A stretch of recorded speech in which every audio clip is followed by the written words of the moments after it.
तदा यदा हि धर्मस्य ग्लानिर्भवति भारत अविद्यानां धर्मस्य तदात्मानं सृजाम्यहं पवित्राणाय साधूनां विनाशाय दुष्कृता धर्म संस्थापनार्थाय संभवामि युगे युगे।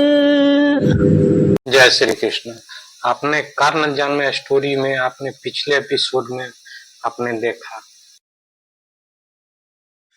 कर्ण ने बोला मैंने ये परिवर्तन का पीड़ा उठाया है इस अनुभव के कारण। मैं पराजय स्वीकार नहीं करूंगा, इसलिए भी क्योंकि ये अनुभव किसी और को न सहना पड़े।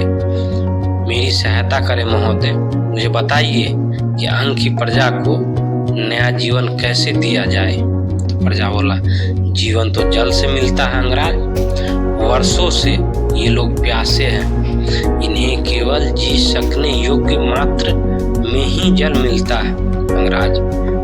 यदि यहाँ परिवर्तन लाना है सबसे पहले जल लाना होगा, दिला सकते हो यहाँ जल पर अधिकार। तो कर्ण बोला मनुष्य 5 तत्वों से बना है, जल, वायु, अग्नि, आकाश, भूमि। इन 5 तत्व पर सबका समान अधिकार है। किसने ये अधिकार छीनने का दुस्साहस किया? कौन रोकता है? अंग के अधिकार का जल महोदय, आप मुझे उसके पास ले चलिए। उसके बाद जब कर्ण वहां पहुंचा तो देखा दानव का सेना अंग के नागरिकों को ऊपर से जल का फुहारा दे रहा है, जल फेंक रहा था। तो उसमें किसी नागरिक के हाथ में 1-2 बूंद जल गिरता, किसी नागरिक को उतना भी जल प्राप्त नहीं होता। तब दानव बोला हमारे पास समय कम है, बस आज। दानव बोला हमारे पास समय कम है, बस आज के लिए इतना ही। अगर तुम्हारे अधिकार से और अधिक जल चाहिए तो मगध के अधिकार का मदिरा लाओ। और हंसने लगा। सब नागरिक जल के 1 बूंद के लिए नागरिक को तरसता देख दानव हंसता रहा। और एक बच्चा बोला हमें प्यास नहीं बुझी है, हमें और चाहिए जल।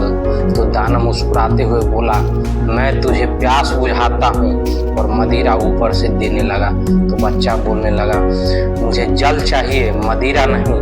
और सैनिक सब अत्याचार करता रहा, और ये देख कर्ण भावुक होकर देखता रहा, और दानव प्रजा को देख हंसता रहा। तो वहां एक नागरिक कर्ण को बोला देखो अंगराज, वर्षों से ऐसा ही चलता आ रहा है। 1 अंजलि जल के लिए अपना जीवन के हर पल को मगध के नाम कर दिया है अंगवासियों ने। ये दानव मगध नरेश जरासंध का प्रतिनिधि है।